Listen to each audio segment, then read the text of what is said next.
লক্ষ্য তো পূজা হইতেছে এর মধ্যে হঠাৎ করে আমি দেখতেছি আমি কিছু জলের লেগে তখন দিয়ে হঠাৎ করে এদিকে আগুন ধাঁধা করে ধরছে তা আমি তো বিজ এদিকে আগুন লাগছে আয়ু এরপর আইসে সবাই মিলে আমরা জল দিতেছি কিন্তু কোনো রকমই আগুন নিবাইতে পারতেছি না এরপর ফায়ার সার্ভিসে ফোন করতেছে তারা বলছে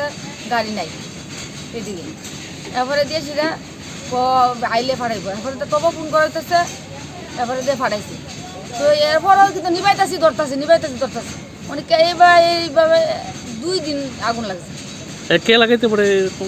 না এটা তো জানি না আমরা তো পূজার দিকে লক্ষ্য শুনলাম একটা পাগল নাকি লাগাইছে এটা তো আমরা কইতে এটা তো শোনার কথা নিজে তার দেখছি না কারণ আমরা তো এদিকে পূজা হইতাছে এদিকে আবার ফাঁকশা হইতাছে আমরা তো পূজার দিকে লক্ষ্য